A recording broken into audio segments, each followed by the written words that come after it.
Isaac Newton. Isaac Newton nació el 25 de diciembre en 1642 en Westover, Inglaterra. Es el más grande de los astrónomos ingleses. Se destacó también como gran físico y matemático. Fue en realidad un genio, al cual le debemos el descubrimiento de la ley de gravitación universal, que es una de las piedras angulares de la ciencia moderna. Fue uno de los inventores del cálculo diferencial e integral, estableciendo también las leyes de la mecánica clásica y partiendo de la ley de gravitación universal, dedujo las leyes de Kepler en forma más general. Su padre murió de neumonía unos meses antes de su nacimiento, y su madre tuvo que luchar para sacar adelante la granja de la familia Westover. Eran tiempos difíciles en el país. Cuando Isaac tenía 3 años de edad, su madre volvió a casarse, dejando así al cuidado de su hijo con sus abuelos. Su primera educación la recibió en las escuelas de los pueblos cercanos. A los 12 años fue inscrito en la escuela primaria de Grattan, una ciudad a 10 kilómetros de su hogar. Allí estudió latín y la Biblia, pero tuvo poco contacto con las matemáticas y las ciencias. El joven Newton vivía en la casa de William Clare, el farmacéutico de la ciudad, que tenía una de las mejores bibliotecas del lugar y una hermosa hijastra, con la que más tarde Newton tuvo un romance adolescente, el primero y el último de su vida. Un día cuando Newton tenía 16 años, se alzó una gran tormenta. Mientras que la gente de manera prudente buscaba un refugio del viento, el joven realizó lo que más tarde se convertiría como su primer experimento científico. Primero saltó con el viento, luego contra él. Comparando las distancias de los dos saltos, fue capaz de estimar la fuerza del ventarrón. Poco después, Newton fue llamado de la escuela para ocuparse de la granja de su familia, pero 9 meses más adelante, la familia decidió que aquel joven debería seguir en la escuela. El maestro de su escuela, que insistía que los talentos de Newton se estaban desperdiciando en la granja. A fin de prepararse para la universidad, en junio del siguiente año, él estaba ya listo para irse a Cambridge, pues deseaba convertirse en profesor. En Cambridge, Newton llenó su soledad con el estudio de una amplia variedad de temas, que iban desde la astrología hasta la historia y la filosofía natural. Al fin de su etapa de no graduado en 1664, había descubierto también las matemáticas, un campo que abarcaba los temas hoy conocidos como ciencias físicas. Newton se estaba preparando para empezar el trabajo de posgraduado cuando su vida dio un giro totalmente inesperado, pues Inglaterra fue golpeada por la peste bubónica, así obligando a Newton a regresar a Westover, visitando Cambridge de tanto en tanto para usar sus bibliotecas. Puso a usar su poderoso intelecto en diversos problemas científicos y matemáticos. Construyó la primera versión funcional de un nuevo instrumento astronómico, el telescopio de reflexión, que usaba un espejo curvo en vez de lentes para enfocar la luz. Desarrolló una nueva y poderosa rama de las matemáticas llamada cálculo y efectuó el trabajo fundamental de su teoría de gravitación.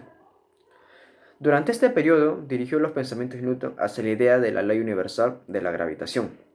Su gran tratado de principios matemáticos en filosofía, publicado en 1687, presenta los estudios de Newton durante más de 20 años en relación a la mecánica terrestre y celeste.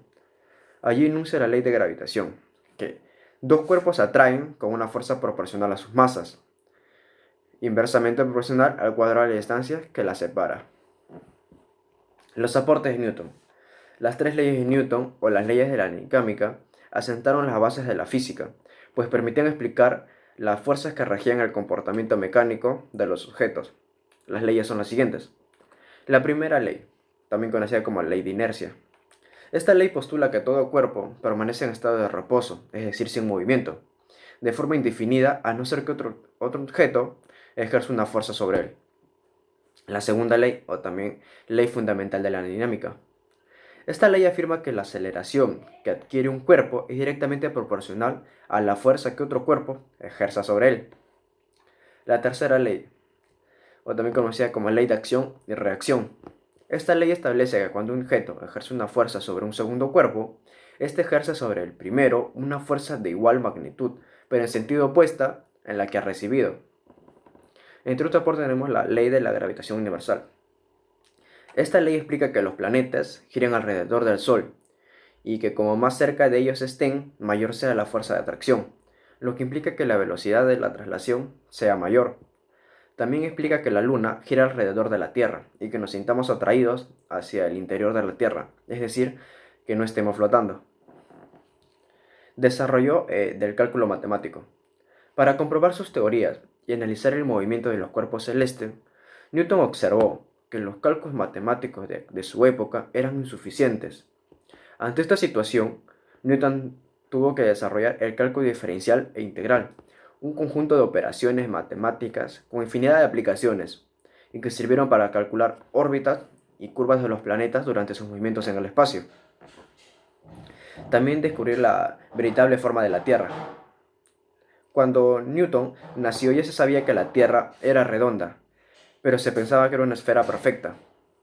Newton, en una de sus investigaciones, calculó la distancia al centro de la Tierra, desde algunos puntos del Ecuador y después desde Londres y París, donde Newton observó que la distancia no era la misma y que si la Tierra fuera perfectamente redonda, como se pensaba en aquella época, los valores deberían ser iguales.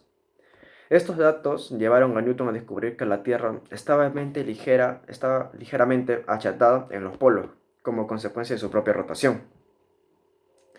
La ley de la convección térmica. Newton desarrolló la ley de la convección térmica, una ley que postula que la pérdida de calor que experimenta un cuerpo es directamente proporcional a la diferencia de temperatura entre ese cuerpo y el medio en el que se encuentra. Es decir, una taza de café se enfriaría más rápido si la mojamos en el exterior a pleno invierno que si lo hacemos durante el verano. Las propiedades del sonido. Hasta las investigaciones de Newton se pensaba que la velocidad a la que el sonido se transmitía dependía de la intensidad o de la frecuencia en la que se emitía. Newton descubrió que la velocidad del sonido no tenía nada que ver con estos dos factores, sino que dependía exclusivamente de las propiedades físicas del fluido u objeto por el que éste se desplaza. Es decir, un sonido viajará más rápido si se transmite por el aire que si lo hace por el agua. Del mismo modo, lo hará más rápido a través del agua que si tiene que atravesar una roca. Luego está la teoría de las mareas. Newton demostró que el fenómeno de que las mareas subieran y bajaran era debido a las fuerzas de atracción gravitacionales que sucedían entre la Tierra, la Luna y el Sol. Está la teoría corpuscular de la luz. Newton afirmó que la luz no estaba compuesta por ondas, sino que estaba formada por partículas lanzadas por el cuerpo emisor de la luz. Pese a que la mecánica cuántica, mucho tiempo después, acabó por demostrar que la luz tenía una naturaleza ondulatoria. Esta teoría de Newton permitió hacer muchos avances en el campo de la física. La importancia filosófica de la obra de Newton es extraordinaria. La forma en la que el ser humano enfrentó a la naturaleza en el siglo XVIII y XIX es una consecuencia de los descubrimientos del gran sabio inglés. Los méritos de Newton no se reducen al campo de la mecánica y las matemáticas. También la óptica supo de su talento. Descubrió que la luz blanca puede ser descompuesta en todos los colores del arco iris al hacerla pasar por un crisma, iniciando con ello el análisis espectral, base de la astrofísica contemporánea. Sus estudios sobre la luz lo llevaron a publicar en 1704 un tratado sobre óptica, donde además detalla su teoría corpuscular para la naturaleza de la luz. Los últimos años de su vida, Newton los destinó a profundas meditaciones teológicas, alejado casi totalmente de aquellos quehaceres intelectuales para los cuales no tuvo rival, muriendo el 20 de marzo del año 1727 en Cambridge, Inglaterra.